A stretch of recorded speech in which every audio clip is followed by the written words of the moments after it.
So there are two main issues that we've been challenged with over the past decade or so. The first issue is that around conflict minerals, which is tin, tungsten, gold, and tantalum sourced from the Democratic Republic of Congo. So there you have situations where mines are controlled by guerrilla forces that are committing human rights atrocities. So we've really done a lot over the past decade to collaborate across multiple industries to really try to solve that problem, and to put practices in place that enable us to certify that the minerals we are sourcing from DRC are coming from legitimate mines and not contributing to human rights issues in any way. The second thing that's been a little more recent has been our work on forced and bonded labor.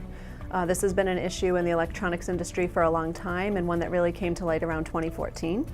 So we've been working over the past 5 years or so across our industry to help drive better standards to protect vulnerable workers, to make sure that no person is paying a fee to get a job, and that their human rights are not being infringed upon in any way once they cross a border and get to the place where they'll be working. So we've tried to tackle those two issues in our supply chain by going multiple tiers deep and working across our industry and others to make progress.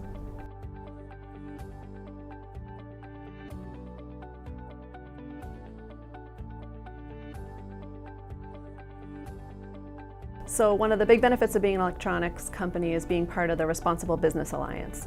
That's been in existence for about 14 years. We were one of the founding members, and it really helps to create a foundation for our program as well as many other large companies in our industry. That helps do things like reduce audit fatigue for our shared suppliers, as well as capacity building fatigue, and really helps to drive us all towards the same code of expectations. More recently, what's been spun off of RBA have been the Responsible Minerals Initiative to deal with conflict minerals, and also the Responsible Labor Initiative to help address forced and bonded labor.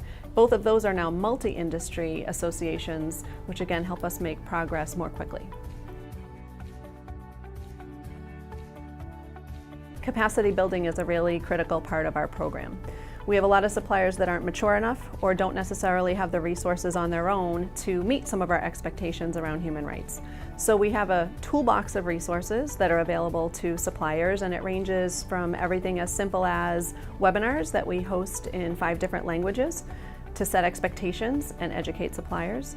We'll also offer in-person training where we'll bring suppliers, sometimes their labor agents, sometimes their suppliers, together for some focused workshops on, again, important challenges or human rights issues. And we will also sometimes pay for consulting resources to go into a supplier's factory and work alongside their management to make progress and reach compliance on certain human rights issues.